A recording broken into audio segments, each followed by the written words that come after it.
মই আগতে সকলো অসমবাসী ভক্তপ্ৰাণ ৰাইজক মই সেৱা নিবেদন জনাইছোঁ।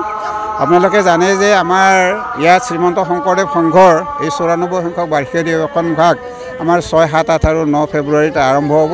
আৰু তাৰ কাৰণে আমাৰ আজি যিটো কাম, এই কামটো আমাৰ হ'ল পবিত্ৰ লাইখুটা স্থাপনৰ এইটো অনুষ্ঠান। ইয়াতে আমাৰ ইতিমধ্যে ভকত বৈষ্ণৱসকল আহি ইয়াতে একত্ৰিত হৈছেহি। আমাৰ পদাধিকাৰ বা প্ৰধান সম্পাদকো আহিছে, লগতে বিভিন্ন আমাৰ এই ৫৪খন জিলাৰ পৰা কেন্দ্ৰীয় সদস্যসকল আহি আছে আৰু কিছুমান আহি এতিয়া ইতিমধ্যে উপস্থিত হৈছে। আমি ইয়াতে আমাৰ এই সভাগৃহত আমি প্ৰায় ১৫,০০০ পৰা ২০,০০০ ভকত বহিব পৰা আমি ব্যৱস্থা ৰাখিছোঁ আৰু তেখেতসকলক আপ্যায়ন কৰাৰ কাৰণে আমি ব্যৱস্থা ৰাখিছোঁ। ইতিমধ্যে আমাক জিলা প্ৰশাসন, তাৰপিছত আমাৰ পুলিচ প্ৰশাসন সকলোৱে সহায় সহযোগ আগবঢ়াইছে আৰু এটা সুশৃংখল পৰিৱেশৰ মাজেৰে আমি অনুষ্ঠানটো আগবঢ়াই নিছোঁ। আৰু অলপ পিছতে আমাৰ ইয়াতে পবিত্ৰ লাইখুটা স্থাপন কৰিব আমাৰ মহামান্য পদাধিকাৰ প্ৰভুজনাই। তাৰপিছত আৰু ইতিমধ্যে আমাৰ কেন্দ্ৰীয় সদস্যসকলে আমাৰ ইয়াতে সহযোগ কৰিছে আৰু ইতিমধ্যে আমাৰ আপোনালোকে দেখিছে যে ইয়াতে নাম প্ৰসংগ চলি আছে। আমি ভাবিছোঁ যে আমাৰ এইটো এটা আমি সৰ্বাংগ সুন্দৰ অনুষ্ঠান আমি অনুষ্ঠিত কৰিব পাৰিম। আৰু তাৰ কাৰণে আমাৰ এই যোৰহাট জিলাৰ ১৬খন আঞ্চলিকৰ পৰা অহা ভকত বৈষ্ণৱসকল, তাৰপিছত সেৱা বাহিনীৰ সদস্যসকল আৰু আমাৰ শিশু মাতৃ কল্যাণ সমিতিৰ সদস্যসকলে আহি পেলাই ইয়াতে তেখেতসকলে ইয়াতে শ্ৰমদান কৰিছে আৰু বিভিন্ন ধৰণে সেৱা আগবঢ়াইছে। গতিকে আমি এটা সুশৃংখলভাৱে আমাৰ এই অনুষ্ঠানটো আমি অনুষ্ঠিত কৰিব পাৰিম বুলি ভাবিছোঁ আৰু লগতে আপোনালোকৰো আমি সহায় সহযোগ বিচাৰিছোঁ।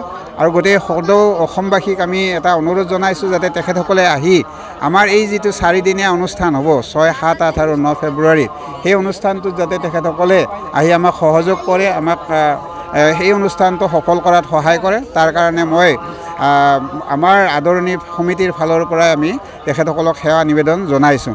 গতিকে মই ভাবিছোঁ যে আমি আজি এইটো যিটো আমাৰ প্ৰথম অনুষ্ঠান, গতিকে এই অনুষ্ঠানটো আমি এটা সৰ্বাংগ সুন্দৰ অনুষ্ঠান আমি আমাৰ ভকত বৈষ্ণৱক উপহাৰ দিব পাৰিম বুলি ভাবিছোঁ। পবিত্ৰ লাইখুটা স্থাপনৰ পিছত যদি মুকলি সভা হ'ব, হয়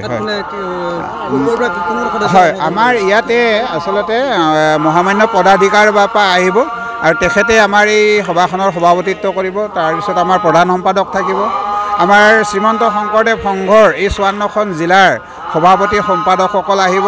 তাৰপিছত আমাৰ কেন্দ্ৰীয় সেৱা বাহিনীৰ সদস্যসকল থাকিব, জিলাধিনায়কসকল থাকিব। গতিকে তেখেতসকলে আহি আৰু লগতে আমাৰ কাৰ্যকৰী সভাপতি আমাৰ শ্ৰদ্ধাৰ অজন্তা নেওগ বাইদেউক আহিব, তাৰপিছত কৃষিমন্ত্ৰী আমাৰ অতুল বৰা বাপ আহিব। গতিকে তেখেতসকলে আহি আমাক ইয়াতে এই অধিৱেশনখনৰ সফল ৰূপায়ণৰ কাৰণে সহযোগ আগবঢ়াম বুলি কৈছে। গতিকে আমি ভাবিছোঁ যে আমাৰ ইয়াৰ ডিষ্ট্ৰিক্ট প্ৰশাসন আহিব, ডিষ্ট্ৰিক্ট প্ৰশাসনৰ সদস্যসকল আহিছে, বিষয়াসকল আহিছে, পুলিচ প্ৰশাসনে আমাৰ ইতিমধ্যে ইয়াত সহযোগ আগবঢ়াইছে। গতিকে আমাৰ এই অধিৱেশনখন আমাৰ এখন ভাল অধিৱেশন হ'ব বুলি ভাবিছোঁ। আৰু লগতে আমাৰ আজি পবিত্ৰ যিটো লাইখুটাৰ অনুষ্ঠান, এই অনুষ্ঠানটো আমি এটা সফল অনুষ্ঠান হিচাপে আমি পৰিগণিত কৰিব পাৰিম বুলি ভাবিছোঁ। জয় গুৰু শংকৰ, কৃষ্ণ নমস্কাৰ, থেংক ইউ।